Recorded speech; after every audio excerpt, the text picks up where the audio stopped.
Alright, so this is the Apple Watch Ultra 2, Apple's latest attempt at an adventurous, sports and endurance oriented watch. And I gotta say, it does a whole lot for a whole lot. And it's time for my review. Haha, see what I did there?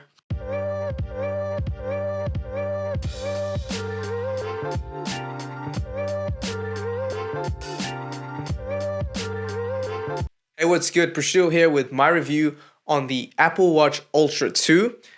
And I've had this watch for about 2 weeks now, so I've had about 2 weeks worth of usage. And I gotta say, my experience with this watch has been pretty interesting. So let's start off with the brand new design.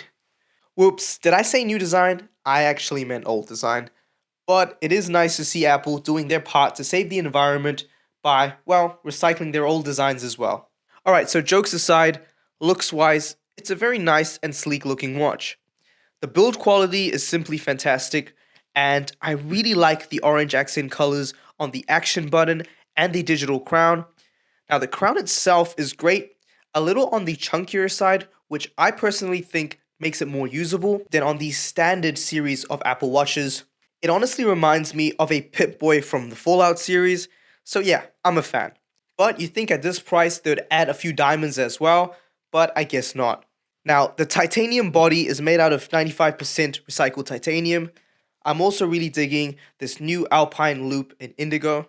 Now, the screen itself is brilliant and gets incredibly bright, like 3000 nits. With great viewing angles and outdoor screen visibility is not an issue. Your next door neighbor could probably see this thing lit up like a Christmas tree. So I guess it's safe to say that this is by far Apple's most lit product. Yeah, I know. Alright, so looking at what's new, the new Apple Silicon S9 chipset, which is more powerful and efficient, is coupled with a new GPU that allows for faster rendering, and it's all nice if not a bit overkill. I mean, this leads to great performance on the go. I've not had any stutters with the Ultra 2, and navigating through the UI feels very fluid. The watch itself is very responsive, so great work there, Apple. Now there is a whole host of features added here thanks to the major 10OS update. Now when it comes to sensors, this watch has all the bells and whistles. It has very accurate heart rate monitoring as well as great sleep tracking. Now I'd say that a strong suit for this watch is being able to track really accurate data for physical activities. So I've used this watch when I'm going out for runs, cycling, and going to the gym.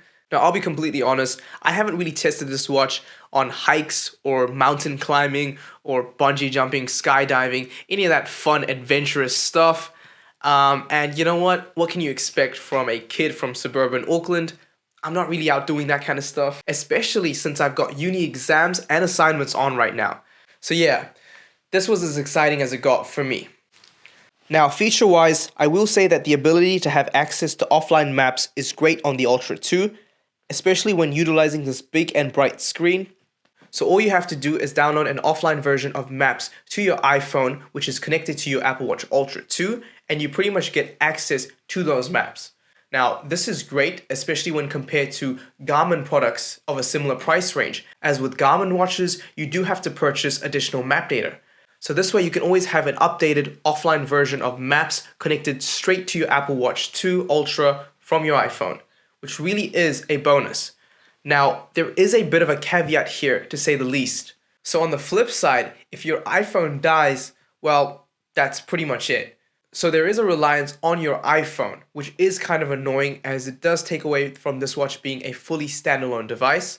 So one thing I really like is that cycling is actually treated as a live activity now, which means your cycling data is readily available on your iPhone from your watch, which is a really nice feature to have.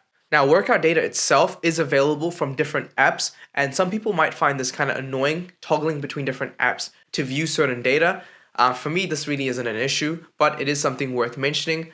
Now, moving on to the battery life, I will say this.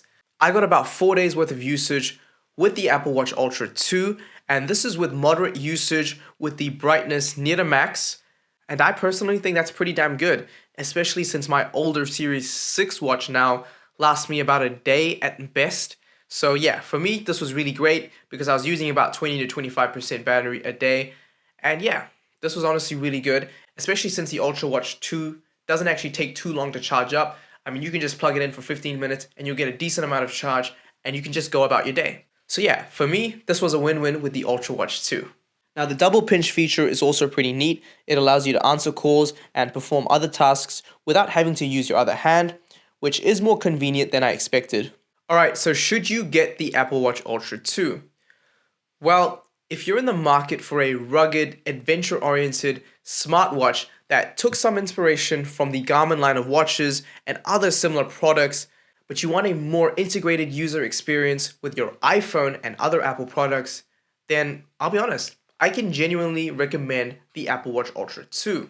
Now, in saying that, if you already own an Apple Watch Ultra 1 or even a Series 8 Apple Watch, I really don't feel it's worth the upgrade, especially if you already own an Apple Watch Ultra 1. I don't feel that the 950 USD tag is worth a marginal upgrade at best. And I reckon you should at least rock your older watches for a little bit longer before thinking about upgrading. So this has been it on my thoughts on the Apple Watch Ultra 2. And you know what? It looks like we're out of time. Thank you so much for watching, and I'll catch you in the next one.